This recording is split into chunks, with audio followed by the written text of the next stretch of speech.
కానీ 2-3 సంవత్సరాల పాపకి అలాంటిది ఏది కూడా తెలియదు. ఏది తినాలి ఏది తినద్దు అని చెప్పేసి అది ఏది కూడా తెలిసే వయసు కూడా కాదు. ఇలాంటి నేపథ్యంలో మరి పాప ఎక్కడికి వెళ్ళింది, తప్పిపోయిందని చెప్పేసి కొంతమంది చెప్తా ఉంటే, మరి కొంతమంది పామాయిల్ తోట దాటిన తర్వాత ఏదో ఒక అడవి మృగాలు పాపని ఏదో దాడి చేశాయని చెప్పేసి మరికొంతమంది చెప్తా ఉన్నారు. అదే కాకుండా మరికొంతమంది చూస్తే పాప ఖచ్చితంగా కిడ్నాప్ అయింది, ఎవరో కిడ్నాప్లు చేశారు, ఆ చుట్టుపక్కల ఉన్నటువంటి వలస కూలీలు ఎవరొకరు పాపను కిడ్నాప్ చేసే ఉంటారని చెప్పేసి మరికొంతమంది చెప్తా ఉంటే, ఇది ఆ పేరెంట్స్ ఎవరైతే చిన్నారి తండ్రి ఉన్నారో ఆ తండ్రికి గతంలో వేరే వాళ్ళతోని కక్షలు పగలు ఉన్నాయట ఒక కారు విషయంలో, వారే పాపను అపహరించారని చెప్పేసి మరికొంతమంది చెప్తా ఉన్నారు. మరికొంతమంది చిన్నారిని క్రూర మృగాలు తినేసి ఉంటాయి అని చెప్పేసి మరికొంతమంది చెప్తా ఉన్నారు. ఒక్కొక్కరు చెప్తా ఉన్నారు. పోలీసులు ఇప్పటికే తన తండ్రిని కూడా ఎంక్వైరీ కూడా చేయడం జరిగింది. పాప గురించి తప్పిపోయినప్పుడు మీరు ఎక్కడ ఉన్నారు, ఏం చేస్తున్నారు, ఆ తర్వాత ఎప్పుడు కంప్లైంట్ చేశారు పోలీసులకి, గతంలో ఏదైనా గొడవలు ఉన్నాయా, ఎవరితో అయినా కక్షలు ఉన్నాయా, పాత పగలు ఉన్నాయా, మీ బంధువులు మీతో ఎలా ఉంటారు, వారితో ఏమైనా విభేదాలు వచ్చాయా అని చెప్పేసి ఆ కోణంలో కూడా తన తండ్రిని కూడా పోలీసులు విచారిస్తున్నారు. ఒక్కొక్కలాగా కథనం ఇస్తున్నారు. ఇందాక నేను చెప్పినట్టు కొంతమంది పాప మిస్ అయిపోయింది, తప్పిపోయింది, దారి తెలియక రావటని చెప్పేసి కొంతమంది అంటుండే, మరికొంతమంది ఇందాక మనం అన్నట్టుగా కిడ్నాప్ చేసి ఉంటారని చెప్పేసి మరికొంతమంది, ఇంకొంతమంది అయితే ఆ కుటుంబ సభ్యులకు పాత కక్షలతోనే ఎవరొకరు ఈ విధంగా అపహరించారని చెప్పేసి మరికొంతమంది అంటుండే, మరికొంతమంది పామాయిల్ తోట దాడితే అక్కడ మొత్తం కూడా క్రూర మృగాలు ఉంటాయి, అటవీ జంతువులు ఉంటాయి, నక్కలు ఉంటాయి, ఆ నక్కలు జంతువులు దాడి చేసే ఉంటాయని చెప్పేసి మరికొంతమంది చెప్తా ఉన్నారు. మరి ఇంతకీ పాప ఎక్కడుంది, 7 రోజులుగా మరి ఏం తిన్నది, నీళ్లు తాగిందా లేదా, అమ్మ ఒడిలో ఉండాల్సినటువంటి పాప 7 రోజులుగా ఆ అటవీ ప్రాంతంలో ఎక్కడ ఉంది బిడ్డ అని చెప్పేసి చాలామంది కూడా ఆవేదన వ్యక్తం చేస్తున్నారు, ఆందోళన వ్యక్తం చేస్తున్నారు.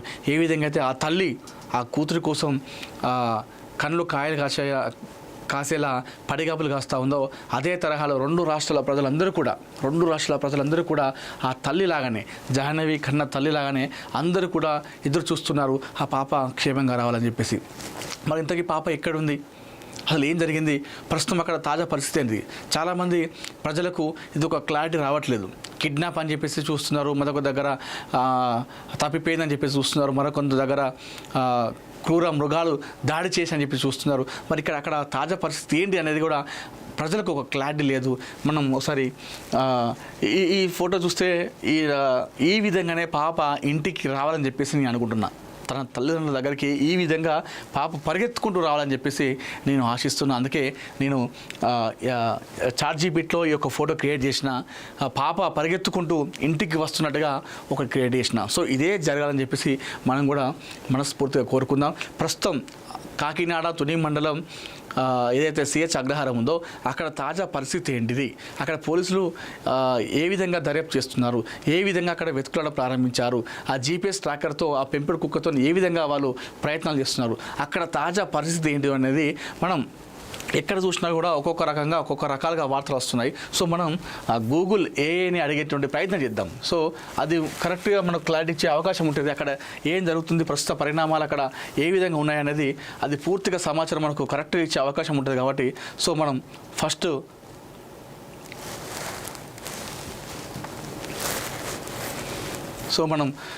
గూగుల్ని అడుగుదాము, ఏఐని అడుగుదాము. సో ఏఐ మనకు అన్నీ కూడా కరెక్ట్ చెప్తే, ఇన్ఫర్మేషన్ అక్కడ ఏం జరుగుతుందన్న విషయాన్ని కూడా కరెక్ట్ చెప్తుంది. కాబట్టి సో మనం ఫస్ట్ ఏఐని అడుగుదాం. ఆ ఏఐ మరి ఏం చెప్తుంది, అక్కడ తాజా పరిస్థితి ఏంటిది, అక్కడ పరిణామాలు ఎలా ఉన్నాయి, పోలీసుల దర్యాప్తు ఏ విధంగా సాగుతుంది అనేది కూడా మనం పూర్తిగా చూసుకుందాం.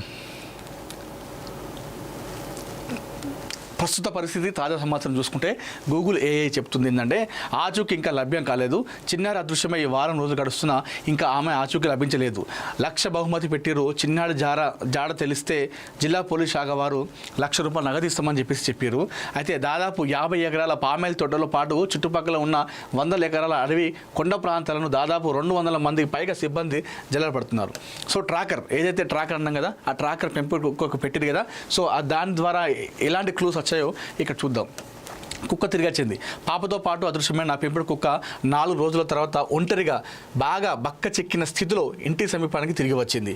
జీపీఎస్ ట్రాకర్ ప్రయోగం ఏదైతే ఇప్పుడు ఆ పెంపుడు కుక్క వచ్చిందిగా, ఆ పెంపుడు కుక్కకు జీపీఎస్ ట్రాకర్ని అమర్చారు పోలీసులు. సో దాని ప్రకారం చూద్దాం.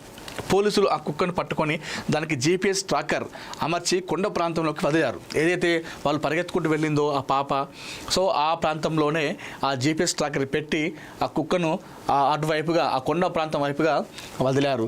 అది చిన్నారి ఉన్న చోటుకు తీసుకెళ్తుందనే ఆశతో దాని కదలికలను లైవ్గా ట్రాక్ చేస్తున్నారు. సో అది ఆ కుక్క ఆ కొండ ప్రాంతంగా వదిలేరు, దాన్ని ట్రాకర్ పెట్టారు. అది ఎటు వెళ్తుంది, ఏ మార్గం గుండా వెళ్తుందనే దానిపైన కూడా వాళ్ళు లైవ్లో ట్రాక్ చేస్తూ ఉన్నారు పోలీసులు. వింత ప్రవర్తన. కుక్క తిరిగి వచ్చిన సమయంలో కాస్త గంభీరంగా వింతంగా ప్రవర్తించడంతో దానికి ఆహారం నీరు అందించి సాధారణ స్థితికి తెచ్చిన తర్వాత ఈ ప్రయోగానికి పూనుకున్నారట. సో కుక్క ఏదైతే తిరిగి వచ్చిన తర్వాత కోపంగా వింతగా ప్రవర్తించిందట ఆ కుక్క, పెంపుడు కుక్క. సో దానికి నీళ్లు ఆహారం పెట్టిన తర్వాత అది మామూలు స్థితికి వచ్చిందట. ఇప్పుడు పోలీసుల విచారణ కోణాలు, దర్యాప్తు ఎలా ఉందో చూద్దాం. So Peddapuram DSP Tilak, Tuni rural పోలీసులు వాళ్ళు చెప్పినటువంటి విషయం దర్యాప్తు ఏ విధంగా ఉందో చూద్దాం.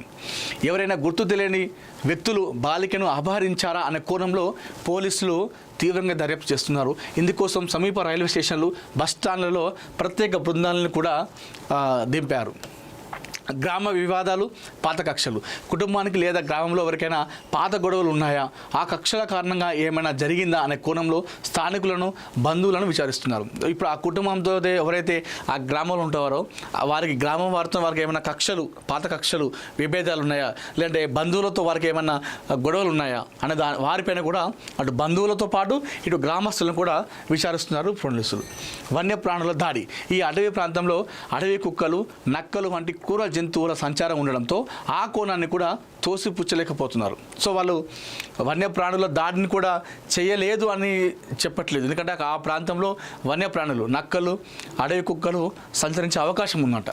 సో ఖచ్చితంగా అవి కూడా దాడి చేయలేదు అనేది చెప్పలేకపోతున్నారు. చేస్తే చేయవచ్చు మేబీ అని చెప్పేసి అనే దాంట్లో కూడా వాళ్ళు విచారణ కూడా చేస్తూ ఉన్నారు. అట్లా కూడా వాళ్ళు అనుకుంటున్నారు. సీసీటీవీ ఫుటేజ్ పరిశీలన.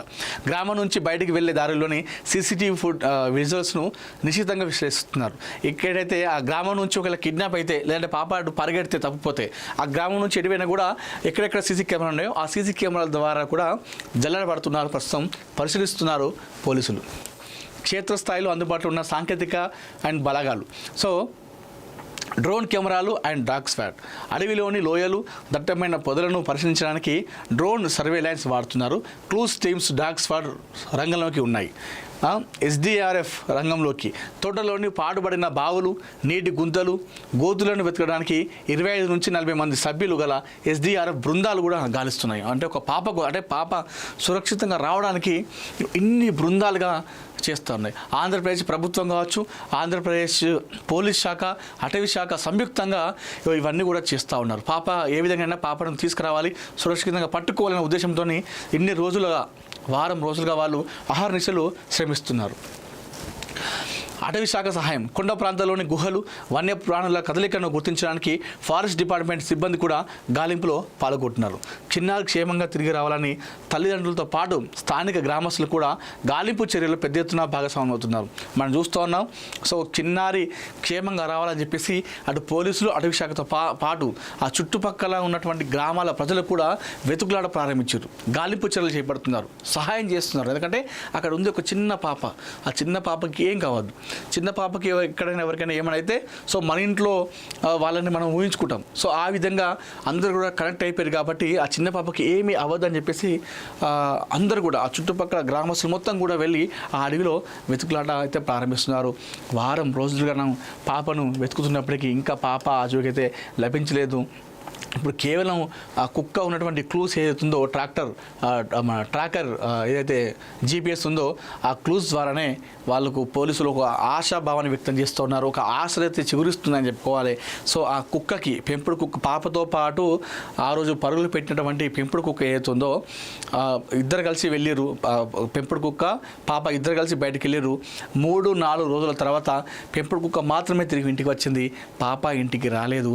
ఇప్పుడు ఆ పెంపుడు కుక్కకు GPS ట్రాకర్ అమర్చి అటువైపుగా ఆ పామాయిల్ తోట నుండి ఆ కొండం ప్రాంతం వైపుగా ఆ కుక్కను వదిలేరు. అయితే వదిలినప్పుడు ఆ కుక్క ఏం చేస్తుందంటే, సో ఆ రోజు పాప వెళ్తున్నప్పుడు ఎక్కడెక్కడికి వెళ్ళింది, ఎక్కడెక్కడ ఆగింది, ఎటువైపుగా వెళ్ళింది అనే దానిపైన కూడా తిరుగుతుంది. కాబట్టి ఆ పెంపుడు కుక్కకి, ఆ కుక్కలకి మామూలుగా అలాంటి స్వభావం ఉంటుంది. జ్ఞాపక శక్తి కానివ్వండి, ఎటైనా వెళ్తే మళ్ళీ అక్కడ తిరిగి వెళ్ళడము, ఇవన్నీ ఎక్కువ ఉంటాయి. మనం గతంలో చూసినాం, కరీంనగర్లో ఒక పెంపుడు కుక్క ఒక యజమాని పెంచుకున్నప్పుడు సో అది ఇంటి చుట్టుపక్కల వారిని కరుస్తుందని చెప్పేసి కంప్లైంట్ చేస్తే ఆ యజమాని ఆ కుక్కని తీసుకెళ్ళి ఒక 70-80 కిలోమీటర్ల అవతల వదిలేసి వచ్చిండు ఆ కుక్కని, పెంపుడు కుక్కని. అది కూడా కారులో పెట్టుకొని కారు డోర్స్ మొత్తం కూడా క్లోజ్ చేసి తీసుకెళ్ళి 80 కిలోమీటర్ల అవతల వదిలేసి మళ్ళీ వచ్చేసిండు. అది తిరిగి మళ్ళీ 5 రోజుల తర్వాత 80 కిలోమీటర్లు దాటుకుంటూ, ఊర్లు దాటుకుంటూ, రోడ్లు దాటుకుంటూ మళ్ళీ ఆ యజమాని ఇంటికి చేరుకుంది. సో అంటే కుక్కలకి అలాంటి స్వభావం ఉంటుంది. ఎక్కడికైనా వెళ్తే తిరిగి మళ్ళీ అదే ఏరియాకి వెళ్ళేటువంటి స్వభావం, ఆ వాసన, ఆ శక్తి అనేది కుక్కలకి ఉంటుంది. సో అందుకే మనం భూకంపాలు కావచ్చు, సునామీలు లాంటి కావచ్చు, ఏదైనా వచ్చే ముందు కుక్కలు అరుస్తూ ఉంటాయి. ఏదైనా విపత్తు జరిగే ముందు కుక్కలు అరుస్తూ ఉంటాయి. అందుకనే మనం గ్రామాలలో కుక్కలు అరుస్తే ఏదో ఒక చెడు జరుగుతుందేమో అని భయపడతారు చాలామంది కూడా. అంటే కుక్కలకి అలాంటి శక్తి, తెలివి అనేది చాలా ఉంటుంది, అలాంటి స్వభావం ఉంటుంది అన్నట్టు కుక్కలకి. అయితే ఇప్పుడు ఆ కుక్కకి ఆ GPS ట్రాకర్ పెడితే ఆ కొండ ప్రాంతం వదిలేరు. అది వదిలినప్పుడు ఆ రోజు పాపతో వెళ్ళినప్పుడు ఆ కుక్క పాప ఎటు ప్రయాణించింది అనే దాంట్లో తీసుకెళ్తుంది అనేటువంటి ఆశాభాని వ్యక్తం చేస్తున్నారు. దాంతోపాటుగా పెంపుడు కుక్క ఏం చేస్తూ ఉందంటే అడవి ప్రాంతంలో వెళ్తూ ఉంది, అక్కడక్కడికి వెళ్తూ ఉంది. దాంతోపాటుగా రోడ్డుపైకి ఎక్కి రోడ్డుపైన కొన్ని కార్లు